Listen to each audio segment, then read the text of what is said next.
जिसमें ऐसे विषयों पर चर्चा किया गया कि क्या और किस प्रकार, ठीक है, बच्चे को क्या और किस प्रकार पढ़ाया जाना चाहिए।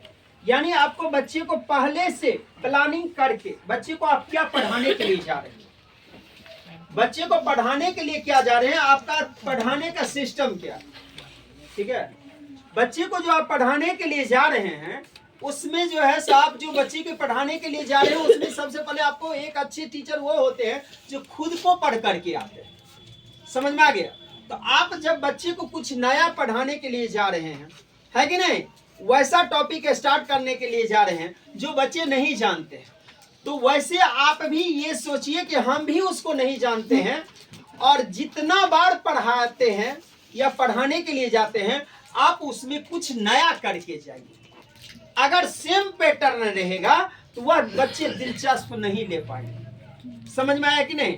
तो इसीलिए जो अच्छे टीचर होते हैं चाहे कितना बार भी वो पढ़ा दे वह हमेशा उस चीज को नए तरीके से पेश करते हैं, समझ में आ गया। जो अच्छे जैसे खाना बनाने का वेराइटी क्या है, एक ही चीज को एक ही आलू को लोग 75 वेराइटी बना देते हैं। ये कलाकारी जिसमें होता वही बनाएगा, नहीं तो एगो सब में वो आलू फेंटना जानेगा, सब में फेंट दो, है कि नहीं। तो फेंटने से नहीं होगा, कलाकारी दिखाना पड़ता है। वैसे आप शिक्षक हैं तो बच्चे के पास कैसे कलाकारी दिखा रहे हैं, किस हिसाब से बच्चे को पढ़ा रहे हैं, या आप में काबिलियत होना चाहिए कि आप बच्चे को समझाने के, आपके पास जो है समझाने का ट्रिक है कि नहीं, समझाने का उदाहरण है कि नहीं, समझाने का आपके पास संपूर्ण कला है कि नहीं, समझ में आ गया। तो यही बच्चे को क्या पढ़ाएं और किस प्रकार से पढ़ाएं, समझ में आ गया। क्या पढ़ाएं और किस प्रकार से पढ़ाएं, इसके लिए शिक्षक को पहले खुद से तैयार होकर के प्रीपेयर्ड होकर के आना पड़ता है, यानी बिफोर, यानी पहले शिक्षक को प्रीपेयर्ड होना पड़ता है, उसके बाद छात्रों को होना पड़ता है। अब कहता है कि राष्ट्रीय पाठचर्या की रूपरेखा 2005 की उत्पत्ति रविन्द्रनाथ टैगोर की सभ्यता और प्रगति नामक निबंध से हुई। अब ये कहां से आया है, तो कहता है राष्ट्रीय पाठचर्या की रूपरेखा 2005 की उत्पत्ति कहां से हुआ है। तो राष्ट्रीय पाठचर्या की रूपरेखा 2005 की उत्पत्ति रविन्द्रनाथ टैगोर का एक पुस्तक है, ठीक है। रविन्द्रनाथ टैगोर का एक पुस्तक है जिसका नाम है सभ्यता और प्रगति, civilization and progress. Civilization mean सभ्यता, एंड मतलब और, प्रोग्रेस मतलब प्रगति। अब रविन्द्रनाथ टैगोर का पुस्तक का नाम क्या है, सभ्यता और प्रगति। ये क्या है, यह एक कविता है या निबंध है, यह निबंध से लिया गया। क्या लिया गया है हुआ एनसीएफ 2005। एनसीएफ 2005 कहां से आया है, तो रविन्द्रनाथ टैगोर का एक पुस्तक है सभ्यता और प्रगति, वहां से ये लिया गया। समझ में आ गया, कोई दिक्कत यहां तक। चलिए आगे इसके बाद कहता है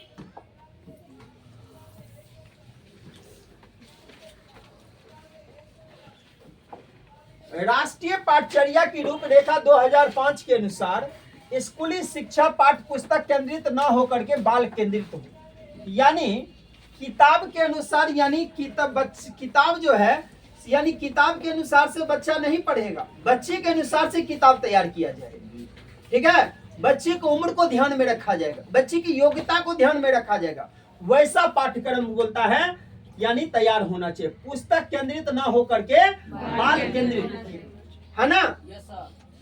क्या होना चाहिए, शिक्षा किसके लिए है, बालक के लिए।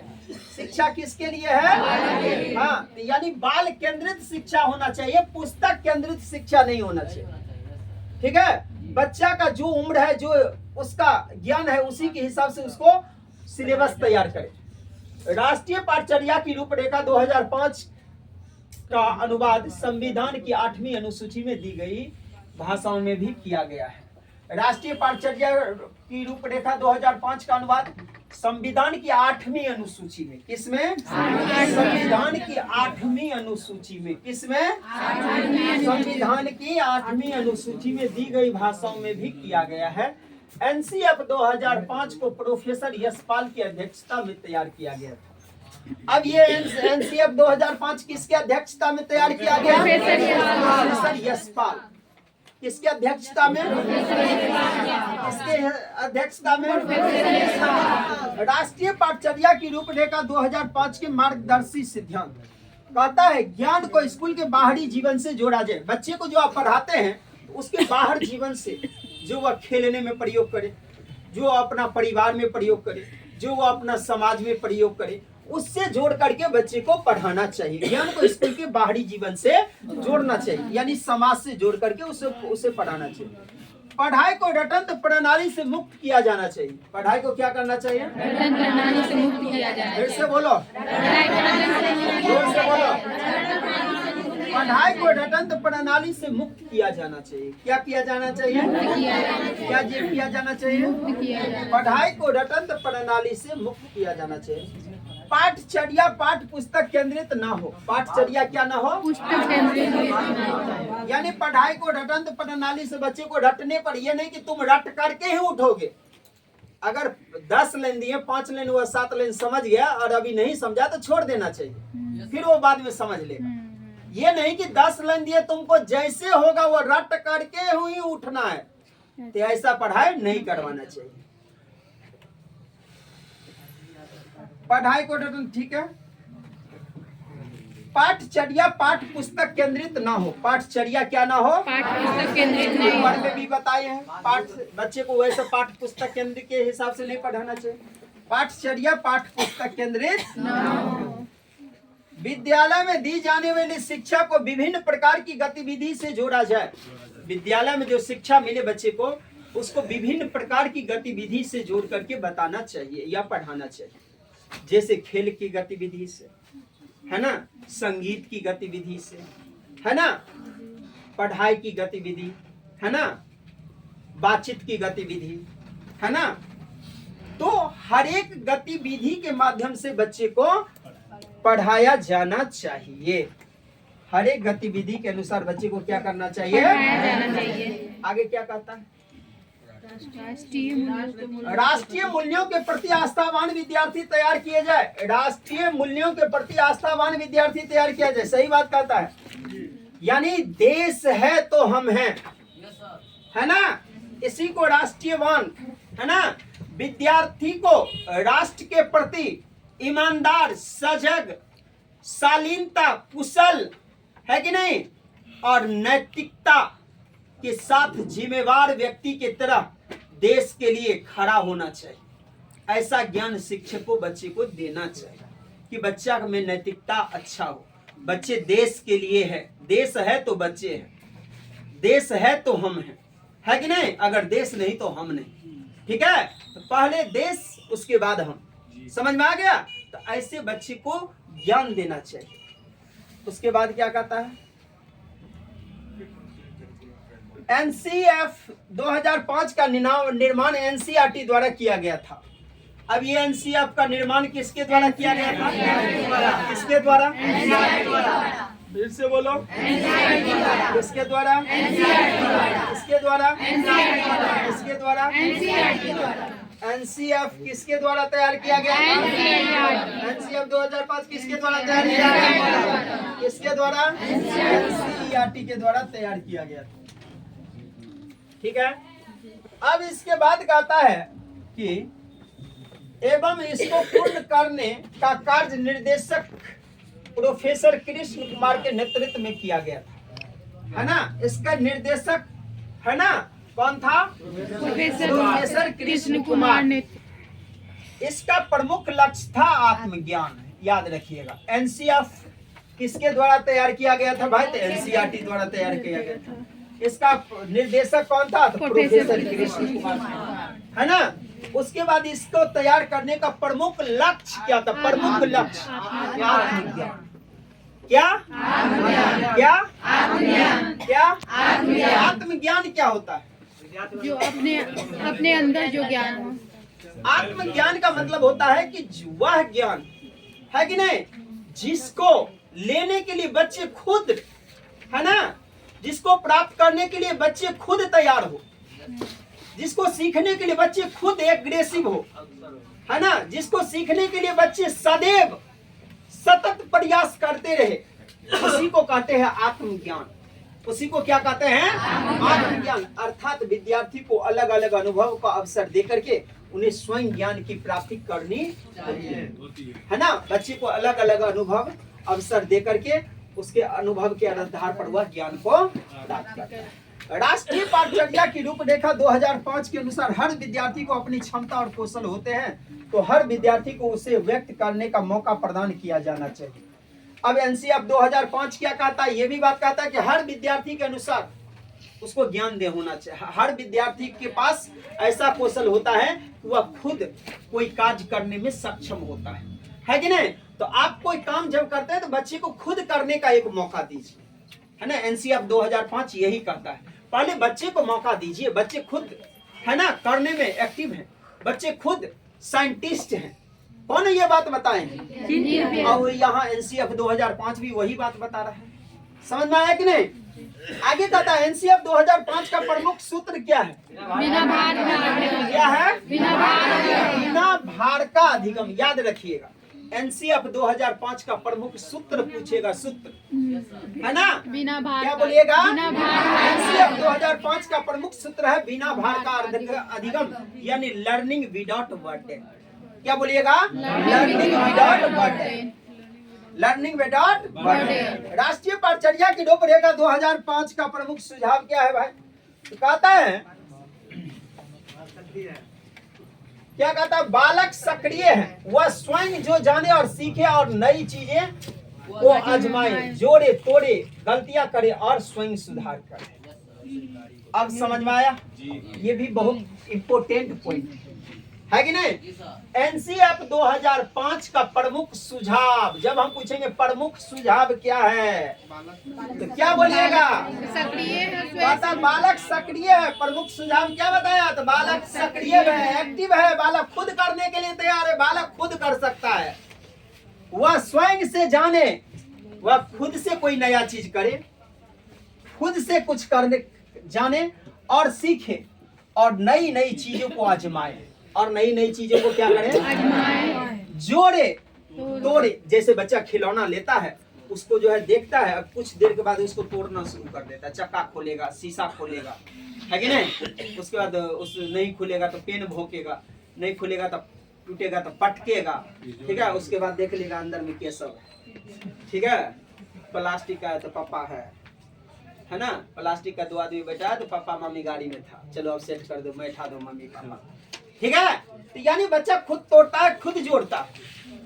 तोड़ फोड़ करने दीजिए बच्चे को। जितना तोड़ फोड़ करेंगे बच्चे उतना ही क्या होंगे? सीखेंगे। उतना ही ज्यादा सीखेंगे और उतने ही ब्रेन के शार्प होंगे, तेज होंगे, उतने ही ज्यादा कुशाग्र बुद्धि के होंगे, और गलतियां भी करेंगे। तो गलतियां करेंगे तो जो बच्चे जितना गलती करेगा वह उतना ही पॉजिटिव, वह बच्चे इतना ही आगे बढ़ेगा। समझ में आ गया? घुसखोर बच्चा गलतियां नहीं करेगा, पेजे नहीं छुएगा तो कॉपी कहाँ से भरेगा? देखिएगा बहुत बच्चा का किताब ना ही रहता है, कहता हमारे पेजो नहीं फाटले, आधा दाम में दे देबो, है कि नहीं? तो वो चीज नहीं होना चाहिए। और स्वयं सुधार करे। बच्चा खुद गलती करता है और स्वयं को वो सुधार करता है। अगर थोड़ा कुछ बच जाता है, यानी 99% खुद हो जाता है, 1% आध % होता है, तो वह आप शिक्षक है कर दीजिए, माता पिता है कर दीजिए, बड़े हैं भाई बहन है कर दीजिए, कोई भी है ज्ञान है उसका ज्ञान है कर दीजिए। वही बात आगे कहता है। तो ये क्या था? प्रमुख सुझाव था एनसीएफ 2005 का। एनसीएफ 2005 का प्रमुख सुझाव था भाई। आगे कहता है सीखना सक्रिय और सामाजिक गतिविधि है। हम लोग जो सीखते हैं सक्रिय होकर के, एक्टिव होकर के सीखते हैं। अभी एक्टिव है तब तो सीख रहे हैं। सीखना क्या है? सक्रिय और सामाजिक गतिविधि। सीखने में यांत्रिकता बार बार नहीं होना चाहिए। सीखने में यांत्रिकता बार बार नहीं होना चाहिए। सीखने को डर और अनुशासन की जगह आनंद एवं संतोष से जोड़ा जाए। सीखने को डर और अनुशासन की जगह आनंद एवं संतोष से जोड़ा जाए, है ना। बच्चे को डरा करके नहीं सिखाइए, अनुशासन को ज्यादा फॉलो मत करवाइए, है ना। कुछ गलती किया तो चटिया दीजिए, कुछ गलती किया तो पिटाई कर दीजिए। समझ में आया? तो ऐसा नहीं करना है। उसके जगह आपको आनंद, सीखने को आनंद से बच्चे को सिखाया संतोषजनक तरीके से, है ना। आनंद होगा तो वो सेटिस्फाइड होगा, है ना। संतोष, है ना। सीखना, जब बच्चा सेटिस्फाइड होगा, जब आप बच्चे को पढ़ाते बच्चा संतोष हो जाएगा, सेटिस्फाइड होगा, तो फिर बच्चा सीखेगा ही सीखेगा। इसमें कोई राजीदा नहीं। आगे क्या है? बालक के स्कूल घर समुदाय। हाँ, बालक को स्कूल घर समुदाय। ये ना, बालक को स्कूल घर समुदाय आदि सब जगह महत्वपूर्ण मन जाए और उसकी भाषा संस्कृति को भी सम्मान दिया जाए। बच्चे को भाषा संस्कृति को भी सम्मान दीजिए। बच्चे को क्या दीजिए? भाषा संस्कृति को भी सम्मान देना चाहिए। बच्चे को आप ये नहीं कि कहीं गया खेलने के लिए तो उसको पिटाई कर दीजिए, ऐसा नहीं करना चाहिए। बालक को स्कूल घर समुदाय आदि सब जगह महत्वपूर्ण मन जाए और उसकी भाषा संस्कृति को भी सम्मान दिया जाए। समझ में आ गया? बच्चे को हर एक जगह उसको इज्जत सम्मान मिलना चाहिए। प्राथमिक स्तर पर पाठचर्या की सभी गतिविधि में भाषा व गणित का महत्वपूर्ण स्थान माना जाता है। प्राथमिक स्तर पर पाठचर्या की सभी गतिविधि में, पाठचर्या की सभी गतिविधि में भाषा का और गणित का, किसका? भाषा का और गणित का, किसका? भाषा और गणित का महत्वपूर्ण स्थान माना जाता है। यानी प्राथमिक स्तर पर पाठचर्या की सभी गतिविधि में भाषा बहुत ही महत्वपूर्ण है। भाषा जो है, तो हम लोग को 1 to 8 तक कौन भाषा में पढ़ाना है? मातृभाषा में। तो भाषा का और गणित का दोनों का महत्वपूर्ण स्थान है पढ़ाई में। किसका? भाषा और गणित दोनों का। फिर से बोलिए, भाषा और गणित का। फिर से बोलिए, भाषा और गणित का। क्या बोलता है? प्राथमिक स्तर पर पाठचर्या की सभी गतिविधि में भाषा व गणित का महत्वपूर्ण स्थान माना गया है। समझ में आ गया?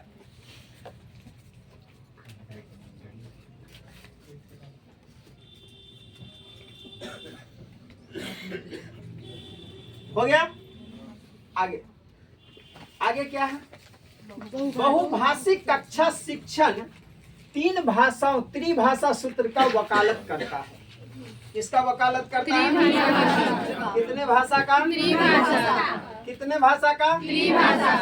इसमें भाषा के 4 कौशल आते हैं, सुनना, बोलना, पढ़ना, लिखना। भाषा के कितने कौशल?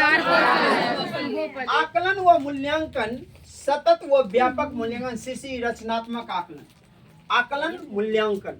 आकलन बड़ा है, छोटा है, और मूल्यांकन बड़ा है। आकलन क्या है? छोटा है, और मूल्यांकन क्या है? बड़ा है। सतत व व्यापक मूल्यांकन, रचनात्मक आकलन। बहुत हंसी लगता है, खड़े हो जाओ, खड़े हो जाओ। सतत और व्यापक मूल्यांकन, याद रखिएगा। आकलन और मूल्यांकन क्या है? तो सतत व व्यापक मूल्यांकन, सीसी रचनात्मक आकलन। अब याद रखिएगा, आकलन क्या होना चाहिए और मूल्यांकन क्या होना चाहिए? तो भाई सतत व व्यापक होना चाहिए।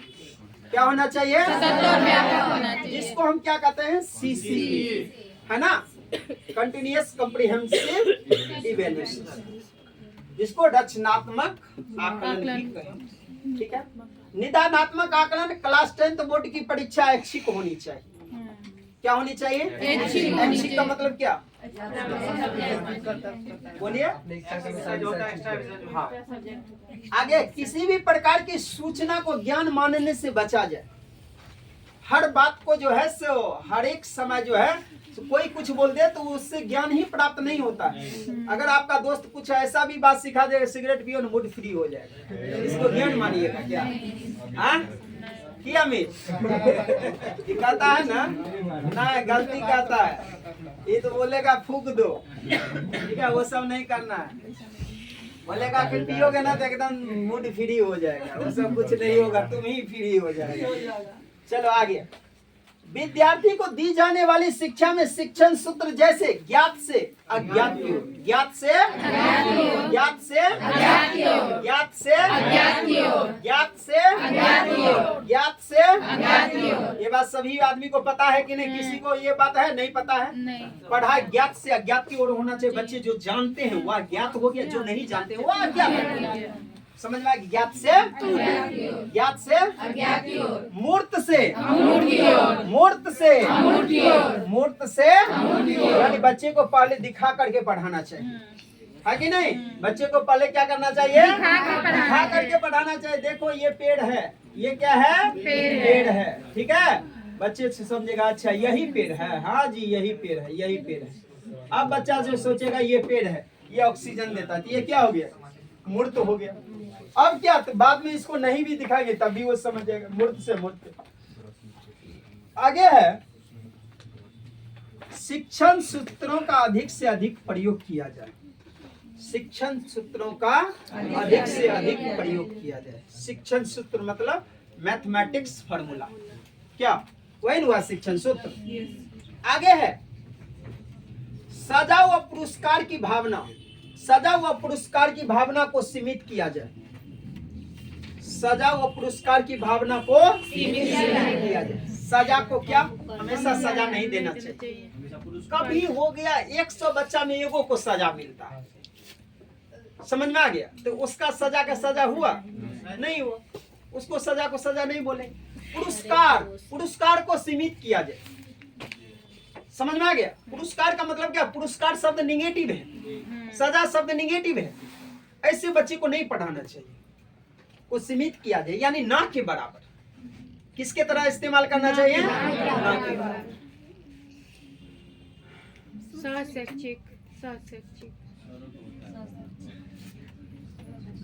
जैसे खाना खाते हैं अपने लोग, प्रत्येक दिन खाना खाते हैं कि नहीं?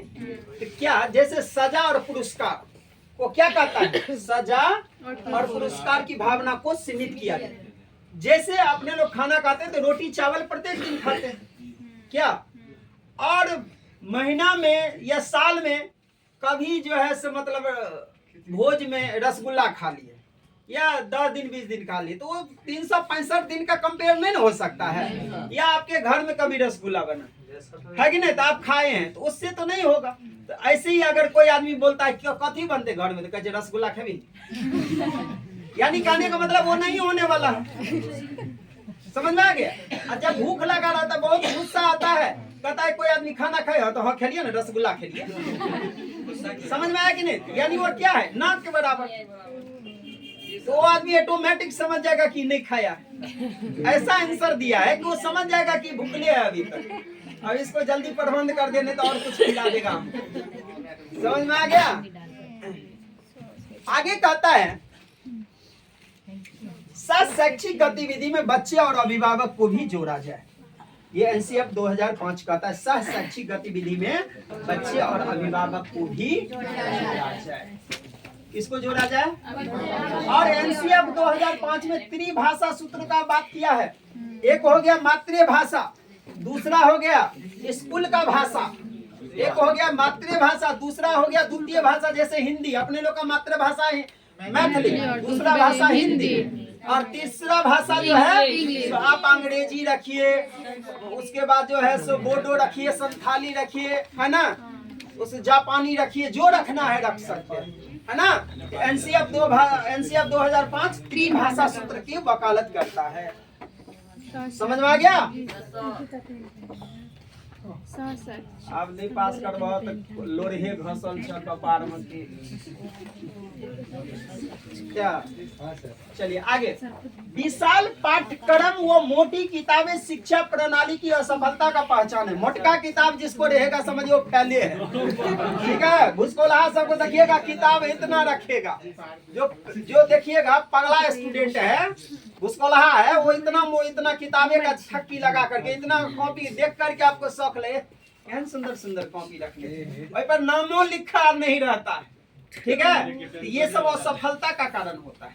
समझ में आ गया? देखिएगा भूसकोल विद्यार्थी का किताब का पेजो नहीं उल्टा रहेगा, कॉपी एकदम पूरा पढ़ले रहेगा। समझ में आ गया?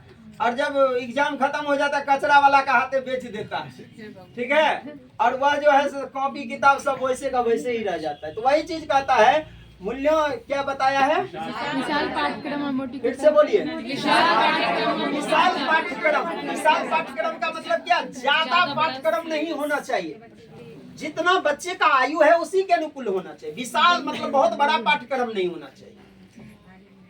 वह मोटी किताबें शिक्षा प्रणाली की असफलता का प्रतीक होता है। मोटा किताब भी बच्चे का नहीं होना चाहिए।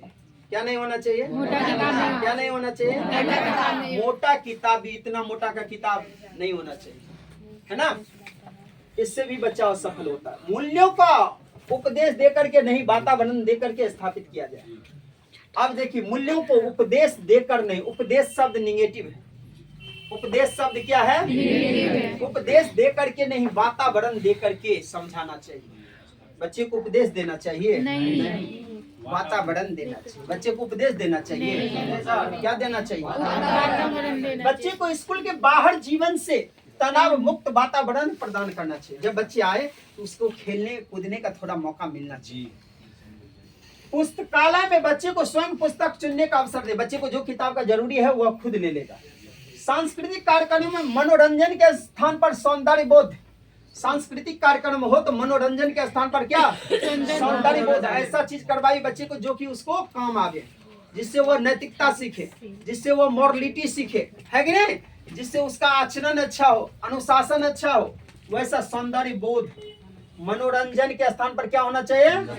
सौंदर्य बोध को बढ़ावा देना चाहिए। यानी कहने का मतलब समझ में आएगा? मनोरंजन के स्थान पर नहीं, मनोरंजन नहीं होना चाहिए, है कि नहीं? समझ में आ गया? मनोरंजन का मतलब क्या? 52 गज के। चलिए आगे, आगे क्या है?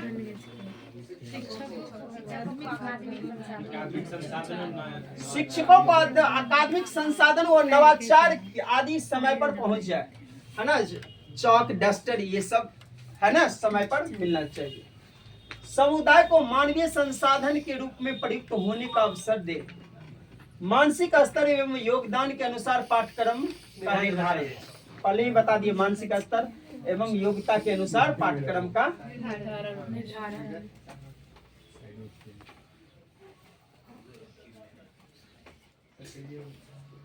शांति शिक्षा को बढ़ावा, महिलाओं के प्रति आदर एवं जिम्मेदारी का दृष्टिकोण होना चाहिए।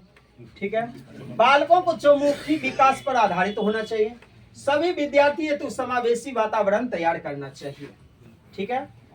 एनसीएफ 2005 में शिक्षक के प्रति दृष्टिकोण, शिक्षक ज्ञान का स्रोत नहीं अपितु एक ऐसा सुगम करता है जो सूचना को अर्थ बोध में बदलने की प्रक्रिया में विविध उपायों द्वारा बच्चों हेतु सहायक है। अब एनसीएफ 2005 के अनुसार, है ना, शिक्षक जो है ना, शिक्षक के प्रति दृष्टिकोण, शिक्षक ज्ञान का स्रोत नहीं है। शिक्षक ज्ञान का स्रोत नहीं, यानी ऐसा नहीं है कि शिक्षक ज्ञान है, शिक्षक में ज्ञान भरा हुआ है, ऊपर में तालाब भरा हुआ, नीचा वाला में सीधा उधर से खोलेंगे वो चला जाएगा। नहीं, ऐसा नहीं है, वो पानी डायरेक्ट नहीं आएगा। शिक्षक ज्ञान का भंडार नहीं, वह एक सुगम करता है। वह क्या है? एक सुगम करता है जो सूचना अर्थ, है ना, बोध में बदलने की प्रक्रिया में विभिन्न उपायों द्वारा बच्चों की हेतु सहायक। विभिन्न उपाय का प्रयोग कर, जैसे बच्चे सीखे वैसा उपाय कर दीजिए, बच्चा सीख जाएगा। एनसीएफ 2005 में बच्चे के प्रत्येक दृष्टिकोण, प्रत्येक बच्चे के सीखने की गति प्रकृति अलग अलग होती है। सभी बच्चे सक्रिय रूप से पूर्व ज्ञान एवं मूलभूत सामाजिक गतिविधि के आधार पर अपने लिए अर्थ निर्माण करते हैं। यानी कहने का मतलब है कि सभी बच्चे को जो है भगवान इतना बढ़ा दिया है कि बच्चे खुद सीख सकता है। भगवान इतना उसको जो है, सभी बच्चे को बुद्धि है, सभी बच्चे एक्टिव है, सब बच्चे सीखेंगे। ठीक है। उसके बाद कहता है बच्चे सक्रिय है, उसके पास पूर्व ज्ञान है, पूर्व ज्ञान को जोड़ करके नया ज्ञान बना लेगा। ठीक है। अब एनसीएफ 2005 के 5 विधियां पर जोर। एनसीएफ 2005 5 विधियां पर जोर। 2005 5 विधियां पर जोर दिया है। करके सीखने पर जोर दिया है, लर्निंग बाय डूइंग, है ना। किस पर जोर दिया है? Learning by doing. एनसीएफ 2005 है ना, 5 विधियां पर जोर देती है। कितने विधि पर? एनसीएफ 2005 कितने विधि पर जोर देती है? पहला क्या है? हम जितना करेंगे उतना सीखेंगे, है कि नहीं। बच्चे जितने अधिक करेंगे उतना ही, बच्चे जितने एक्टिव रहेंगे उतना सीखेंगे। निरीक्षण विधि, इंस्पेक्शन, है ना। निरीक्षण विधि मतलब क्या? बच्चा अपना निरीक्षण खुद करता है कि नहीं, हम सीख रहे हैं कि नहीं कर रहे हैं। बच्चा अपना जांच खुद करता, ये भी होता। परीक्षण विधि, टेस्ट मेथड, बच्चे को परीक्षा भी लेते, उससे भी, है कि नहीं, सीखता। सामूहिक विधि, समूह में बच्चा भी सीखता है ना। उसके बाद मिश्रित विधि, सबको एक साथ, है ना। जैसे सामूहिक विधि हो गया और मिश्रित। सामूहिक विधि हो गया जैसे एक किताब का पूरा, और मिश्रित विधि हो गया जैसे आप लोग का सीटेड में पूरा एग्जाम होगा। अब समझ में आ गया, ये मिश्रित हो गया।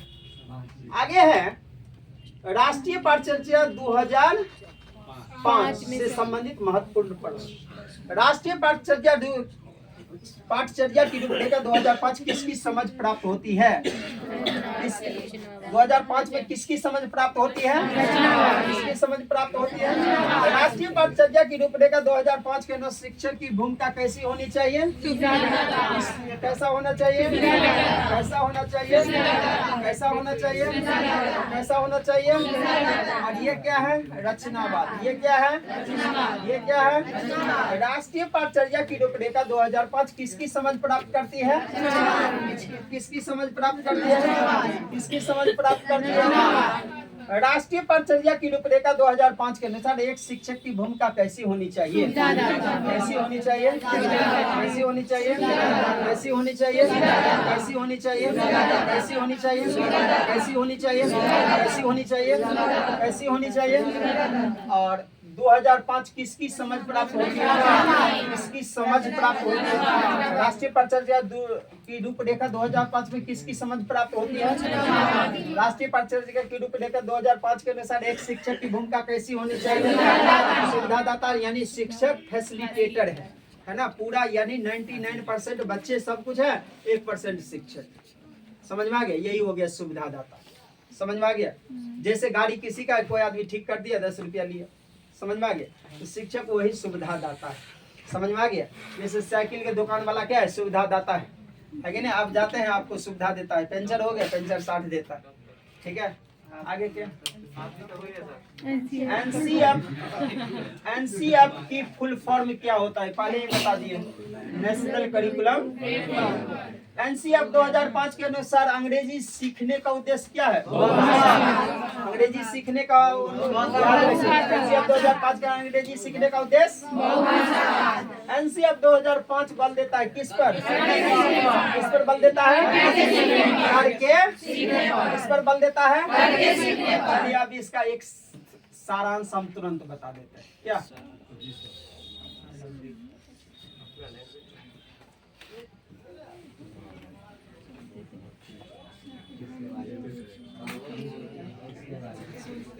अब देखिए, अब इसका हम संक्षिप्त बताते जाते हैं।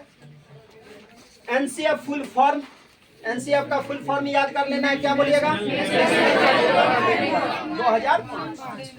आगे है एनसीएफ किस पर बल देता है? तो क्या और किस प्रकार बच्चे को क्या पढ़ाना है और किस?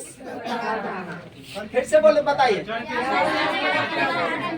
क्या और किस प्रकार से पढ़ाया जाना चाहिए, जिसमें ऐसे विषयों पर चर्चा की गई है कि एनसीएफ 2005 में किस पर चर्चा किया गया कि बच्चे को क्या और किस पर क्या पूछेंगे? किस विषय पर चर्चा किया गया? तो क्या और किस विषय पर चर्चा किया गया है? किस विषय पर चर्चा किया गया है? अब ये एनसीएफ 2005 कहाँ से आया है? तो रविन्द्रनाथ टैगोर का एक पुस्तक था, सभ्यता और संस्कृति। यह क्या था? एक निबंध था, वहीं से एनसीएफ 2005 लिया गया। अब उसके बाद क्या है? ज्ञान को स्कूल के बाहरी जीवन से जोड़ना, पढ़ाई को रटंत प्रणाली से मुक्त करना। ठीक है, ये सब इसका प्रमुख लक्ष्य। आगे क्या है? अब ये एनसीएफ 2005 का ये एनसीएफ 2005 जो है सो कहाँ से लिया गया है? लिया गया है ना। किसके द्वारा तैयार किया गया है? एनसीईआरटी के द्वारा तैयार किया है। ये लिया कहाँ से गया है? रविन्द्रनाथ टैगोर का एक पुस्तक था जिसका नाम क्या था? सभ्यता और गद्य था कि पद था? अब क्या था? इसके बाद कहता है कि ये किसके द्वारा? प्रोफेसर कृष्ण कुमार के नेतृत्व में। इसका प्रमुख लक्ष्य क्या था? प्रमुख लक्ष्य क्या था? क्या था प्रमुख लक्ष्य?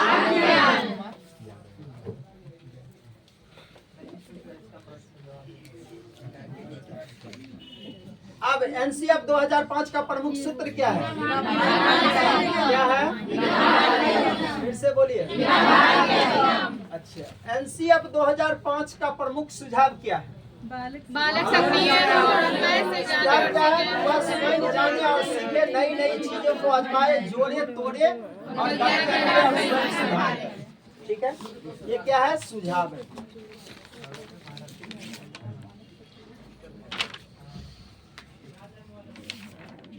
सजा और पुरस्कार की भावना को क्या करना चाहिए? सीमित करना क्या करना चाहिए? क्या करना चाहिए? मनोरंजन के स्थान पर क्या होना चाहिए? क्या होना चाहिए? फिर से बोलिए। फिर से बोलिए। एनसीएफ 2005 में शिक्षक के प्रति दृष्टिकोण, शिक्षक ज्ञान का स्रोत नहीं, शिक्षक ज्ञान का स्रोत नहीं, अपितु क्या है? क्या है? क्या है? क्या है? क्या है? राष्ट्रीय पाठ्यचर्या की रूपरेखा 2005 संबंधित महत्वपूर्ण प्रश्न क्या है? राष्ट्रीय पाठ्यचर्या की रूपरेखा 2005 में किसकी समझ प्राप्त होती है? बच्चा क्या बनेंगे? एनसीएफ 2005 में रचनावाद बनेंगे। एनसीएफ 2005 में बच्चा क्या बनेंगे? क्या बनेंगे? क्या बनाएंगे? शिक्षक किसके रूप में काम करेंगे? किसके रूप में काम करेंगे? एनसीएफ का फुल फॉर्म क्या होता है? क्या होता है? एनसीएफ 2005 के अनुसार अंग्रेजी सीखने का उद्देश्य क्या है? उद्देश्य बहुभाषा। एनसीएफ 2005 बल देता है किसके ऊपर? किस पर बल देता है? किस पर बल देता है? बस यही ये टॉपिक खत्म। ठीक है, फिर नेक्स्ट टॉपिक। जाओ ना।